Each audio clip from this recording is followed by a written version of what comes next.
Hello guys, welcome to your channel which is Science Engineers. This is Sushant. We have already started uploading videos for your MHCET 2020 for the mathematics section, and we have started with the 11th standard section. So this particular video is going to be dealing with the topic which is series and sequence, which is from the 11th standard. Keep liking our videos, keep sharing our videos with your friends so that it helps them also in the preparation, and do subscribe to our channel. And also hit the bell icon to never miss a notification from our channel. So let's get going.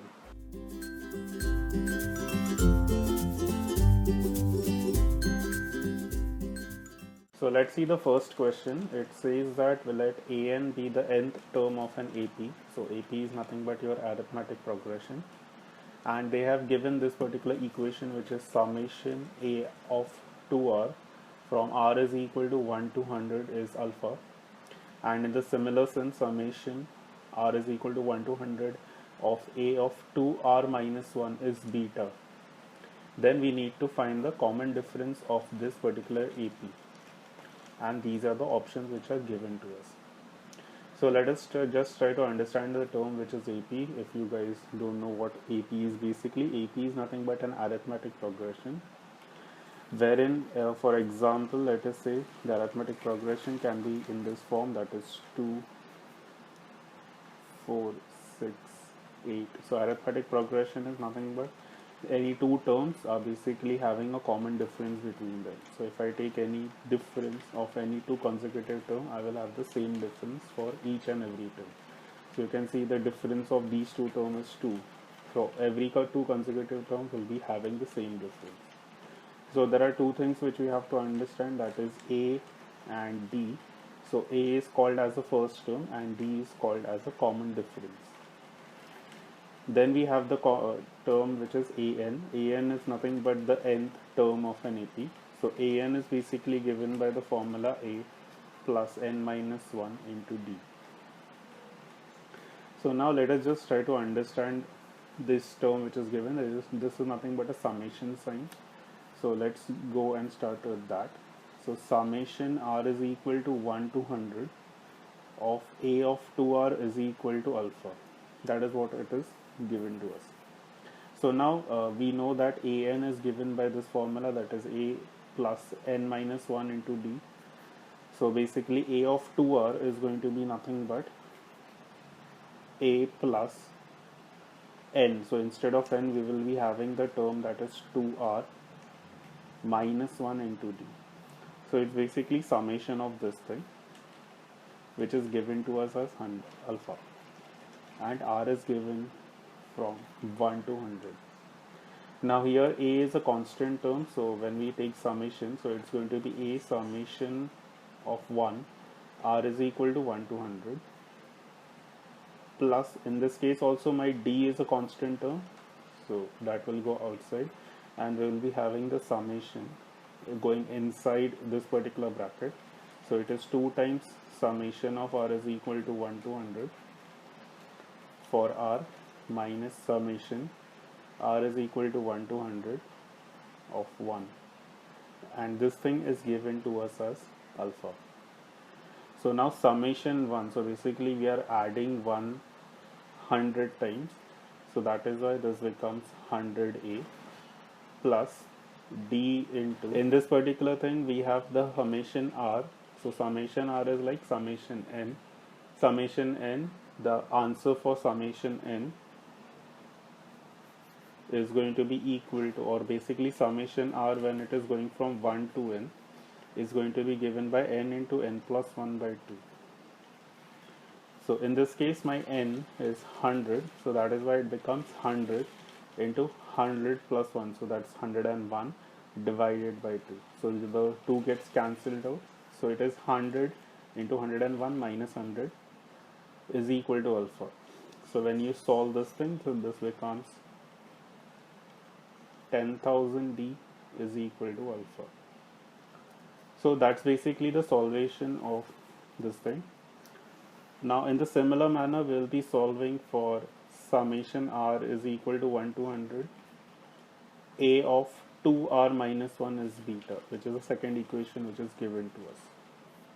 So in the similar manner, representing a of 2r minus 1, which is nothing but a plus 2r minus 1, because the formula is a plus n minus 1d. So n is nothing but 2r minus 1. So 2r minus 1 minus 1d, which is given to us as beta. So similarly, opening up this thing, so it's going to be a summation 1 plus, this is going to be 2r minus 2.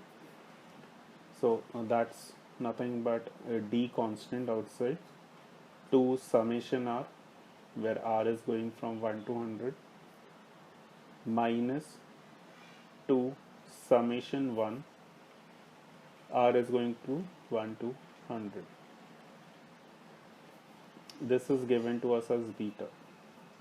So just opening this up, this is becoming 100a in the same form, plus this is a d bracket 2 into 100 into 101 divided by 2 minus 2 into 100. So if we solve this particular thing, we get this as 100a plus 9900d is equal to beta. So from this I need to find the common difference of the AP. Common difference is nothing but d. So basically if we just subtract these two terms, so subtracting alpha minus beta, we'll be getting the 100a cancelling out, and it's going to be 10,000 minus 9900d, which comes out to be 100d. So the common difference is alpha minus beta by 100. So you can see the option is nothing but A. Going to the second question, it is stating that the first four terms of an AP are A, 9, 3A minus B, 3A plus B, and I need to find what is going to be the 2011th term of an AP. So just representing, so the first term is given to us as A, the second term is given to us as 9, third term is 3a minus b, and the fourth term is 3a plus b.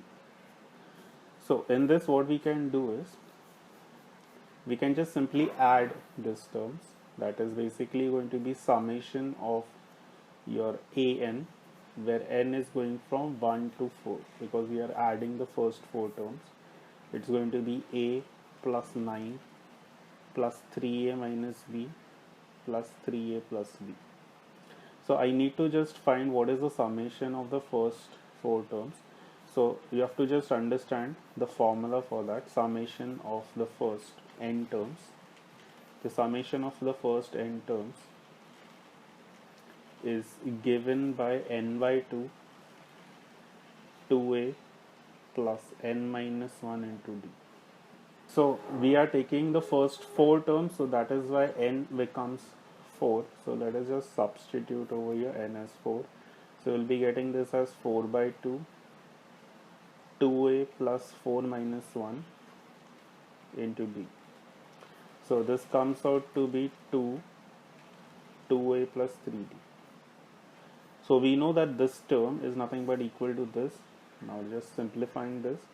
So we'll be getting this as 7a plus 9. So on this side we have 7a plus 9 is equal to, so that is 4a plus 6d. Now simplifying this, we get this as minus 3a plus 6d is equal to 9. So dividing by 3, we get this as minus a plus 2d is equal to 3. So this is one of the equation which we are getting. Now since we need to find a and d, we have to find one more equation. Now we know that my second term is given as 9 and the first term is a. So we can find the second term. Second term is going to be nothing but a plus d, and which is given to us as 9. So this is the second equation which we are getting, that is a plus d is 9. Now simplifying both these equations, so we have a plus d is 9 minus a 2d is equal to 3. So adding both of them, we get 3d as 12. So d becomes basically 4. So if I substitute d as 4 in this, we get a as 5. So now I need to find the 2011 term. So a 2011 term is using the formula a plus n minus 1 into d. So it is a plus n minus 1. So n is nothing but 2011. So 2010 d. So we have already found a and d. So substituting the value. So 5 plus 2010 into 4. So if you solve this, it comes out to be 8045. So that's nothing but your option B. Going to the third question. So it is given to us that if A1, A2, An are in HP. So HP is nothing but harmonic progression. Then the expression A1, A2, A2 plus A2, A3 plus so on. An minus 1 An is equal to. So we need to find this particular summation which we have got. So let us just try to understand what is an HP. So HP is basically, if let us say these terms are given to us that A1, A2, An are in HP, that means basically 1 by A1, 1 by A2, dot dot dot 1 by An are in AP. That is what the meaning of HP is. That is basically the reciprocal of the terms are going to be in AP. So now let us just try to understand how do we solve this thing. So let us consider this summation S is equal to A1, A2, which is basically S we need to find. So A1, A2, A2, A3 plus so on is given to us. So now what we'll do is we'll simply multiply throughout by D. That is the common difference. We are understanding that this is in HP, so basically the reciprocal of it is in AP. So let us consider that this AP has a first term. The first term is obviously going to be 1 by A1 and D be the common difference. So for simplicity, let us consider that 1 by A1 is A and the common difference is D. So what we are doing is we are simply multiplying this term with the common difference D. So we'll be having A1, A2 into D plus A2, A3 into D plus An minus 1, An into D. So now what is basically the common difference? Common difference is nothing but the difference between the two consecutive terms. So the two terms can be 1 by A2 and 1 by A1. So it is 1 by A2 minus 1 by A1, or it can be 1 by A3 minus 1 by A2, or it can be 1 by An minus 1 by An minus 1. So in this similar format, we are just going to be replacing the D with that term. So this D we can represent it in this format, that is 1 by A2 minus 1 by A1. The second D which we are having, we can represent it in this form. So that is 1 by A3 minus 1 by A2. And in the similar fashion, the last term can be represented in this form. Now if we open up this bracket, I will be getting this as A1, because you can see A1 into A2 divided by A2, so A1 remains, minus opening up this thing, so we have A2 which is remaining. Opening this up, we have A2 minus A3 plus so on, and the last term is going to be An minus 1 minus An. So you can see that A2 gets cancelled. In the similar fashion, we'll be having A3 getting cancelled, and we'll be having this second last term also getting cancelled. Only the first term and the last term will remain. So we'll be having the term as A1 minus An, which is going to be the only terms which are going to be remaining. So I need to find S. S is basically nothing but this summation. So S is equal to A1 minus AN divided by D. Now, but if you just see the options which are given, there is no D term. So we need to replace the D term in terms of A1 and AN only. So according to the definition of AP, we will be having the first term. So we are taking the first term, that is 1 by A1 as A, and the nth term I can write it as A plus n minus 1 into D. So if I just simply subtract these two, I'll be getting this as 1 by AN minus 1 by A1 is equal to, you can see the A gets cancelled, it is n minus 1 into D. So I need to find what is D basically. So from here I'll be getting D is equal to, now let us just simplify this thing. This is A1 minus AN upon AN A1 into 1 by n minus 1. So from here itself, what is going to be 1 by D? So 1 by D is going to be nothing but AN A1 upon A1 minus AN into n minus 1, and this A1 minus AN goes that side, upon D is basically A1 AN into n minus 1. So you can see this thing is nothing but S. So that is why the summation is going to be given by A1 AN into n minus 1. So if you just check the option, so that's option in number C. So going for the fourth question, we have the sum of 0.2, 0.22, 0.222 till n terms is basically going to be equal to. So we need to find the summation of this. So let us consider the question itself. So let us say S is equal to 0.2, 0.22, 0.222 and so on. So what we can do is we can take 2 common. So let us just taking 2 common, and we will do something that is basically multiplying by 9 inside. So we have to divide by 9 also. So the reason for doing that, you can just see this becomes 0.9, this becomes 0.99, 0.999. So the reason basically is this 0.9, I can write it as 1 minus 1 by 10, because basically it is 1 minus 0.1, because that's 0.9. In the similar fashion, we can write this as 1 minus 1 by 10, that is a square. This becomes 1 minus 1 by 10 cube, and so on. So whenever you are solving a series sum, you have to basically try to find whether there is some AP present in it or some GP which is present in it. GP is nothing but geometric progression.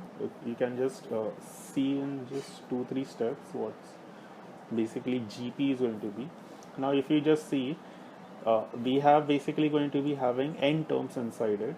So there are n terms like these which are present. So basically there are n ones which are present. So if I just add 1 n times, I'll be having the answer as n. Minus, now inside this we'll be having this as 1 by 10 plus 1 by 10 square plus 1 by 10 cube and so on. So you are basically having a GP which is present over here. Now GP is nothing but the ratio of 2 consecutive numbers is same always. So if I divide this number with this number, you will be having the ratio as 1 by 10. If I divide these 2 numbers, we will be having the ratio as 1 by 10. So that's basically what is a GP. So you can see that this term is summation of a GP.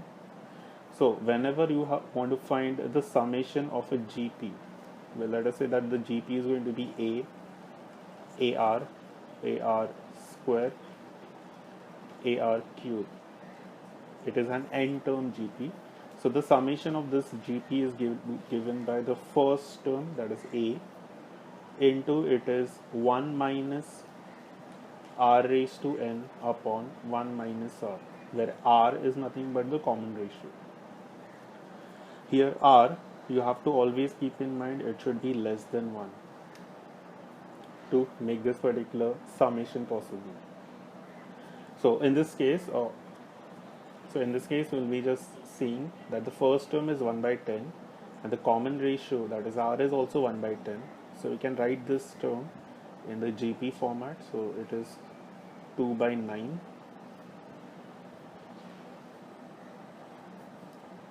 n minus, so using the formula for the GP, so it's 1 by 10, that is A, into 1 minus 1 by 10 raised to n divided by 1 minus 1 by 10. So we need to just simplify this thing. So it's 2 by 9 n minus 1 by 10, and we'll be writing this thing as 1 minus 10 raised to minus n upon 1 minus 1 by 10 is nothing but 9 by 10. So the 10 gets cancelled out. So we have the formula, that is 2 by 9 n minus 1 by 9 into 1 minus 10 raised to minus n. So this is the summation which we are getting. So if you just check the option, it's nothing but option C. So going for the last question for this particular video, the question is the value of, I need to find the value of 1 into 1 factorial, 2 into 2 factorial, and plus so on till n into n factorial. So this is very common type of a question which can be asked in this particular topic.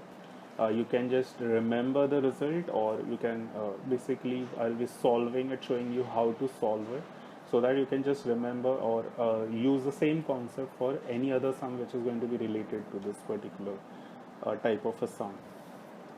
So let's say that S is nothing but 1 into 1 factorial, 2 into 2 factorial, 3 into 3 factorial. So what we are basically going to be doing is, for every non-factorial term is nothing but 1, this 2, this 3.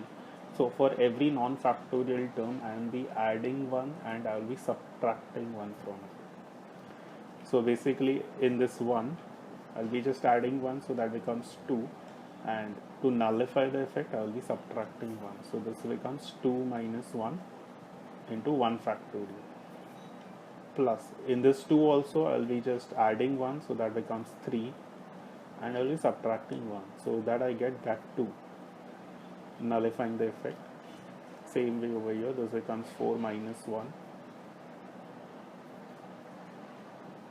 and in the same fashion I will be writing this as n minus 1, n plus 1 in minus 1 into n factorial. So when I open this bracket, so it becomes 2 into 1 factorial.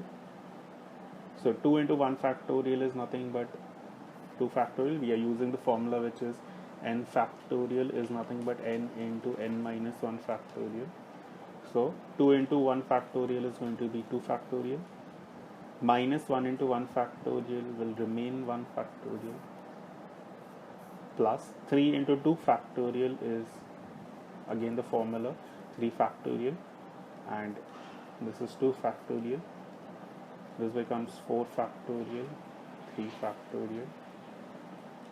Here we have n plus 1 into n factorial, which becomes n plus 1 factorial and minus n factorial. So now we have to just analyze what terms are going to be cancelled out. So you see that 2 factorial gets cancelled out, 3 factorial will be getting cancelled out. The next term will be also having a 4 factorial, so that will also get cancelled out. And in the similar fashion, we'll be having the n factorial also getting cancelled. Only the last term, that is n plus 1 factorial, and the first term, which is 1 factorial, remains. So my summation is going to be n plus 1 factorial minus 1 factorial, which is 1. So you can see that the option is nothing but C. So these were some of the sums which were based on your series and sequence. for your MHCT section for mathematics. So this is Sushan signing off for today. So keep liking our videos, do sharing our videos, do subscribe to our channel, and do hit the bell icon to never miss a notification from us. Do write in the comment section what more videos you would like us to make on. Thank you guys for commenting on the videos and suggesting the videos which you would like to see. So please do keep it up so that it encourages us to make more videos for you guys. Do let us know how more we can help you in your preparation for MHCET. So keep learning, keep watching, and happy learning, and stay safe.